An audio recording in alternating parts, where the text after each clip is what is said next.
అర్థం చేసుకోండి friends, you are the best. మీ బెస్ట్ ఎఫర్ట్ కనుక మీరు పెట్టగలిగితే వెస్టీజ్ లో 100% మీకు దేవుడి సైతం వచ్చి సహకరిస్తారు ఫ్రెండ్స్.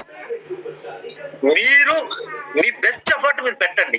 నాకు ఎవరు సహాయం చేయట్లేదు, నా డౌన్ లైన్ సహాయం చేయట్లేదు, మా అప్లైన్ చేయట్లేదు, నాకు ఏం సహాయం చేయట్లేదు కాదు, మీ బెస్ట్ ఎఫర్ట్ మీరు చేయండి. మీ ప్రయత్నం మీరు చేసుకుంటూ మీరు ఏ పని చేయాలో అది చేసుకుంటూ వెళ్ళిపోండి.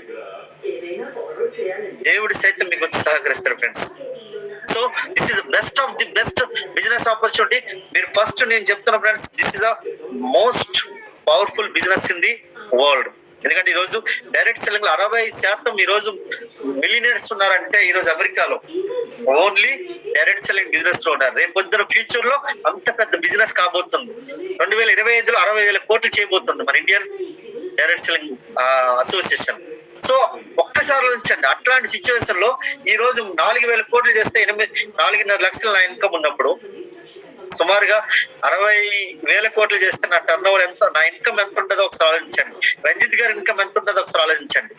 So this is the best of the best platform. So take the right decision. ఇంకోటి ఏంటంటే ఈ అవకాశం ఏదైతే ఉంటుందో విస్మరించిన ప్రతి వారం మనకు శాపమై కూర్చుంటది ఫ్రెండ్స్.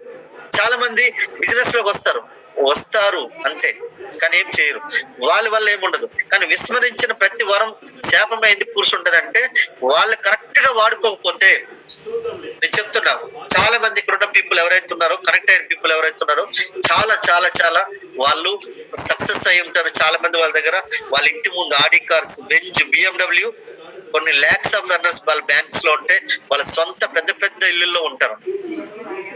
ఎందుకంటే వాళ్ళు వరాన్ని అవకాశం వచ్చినప్పుడు వరంగా తీసుకున్నారు, వాళ్ళు విస్మరించలేదు. శాపం సపరేట్ గా రాదు ఫ్రెండ్స్. ఎప్పుడైతే వరాన్ని విస్మరిస్తామో అదే శాపమై కూర్చుండే ఫ్రెండ్స్. ఓకే.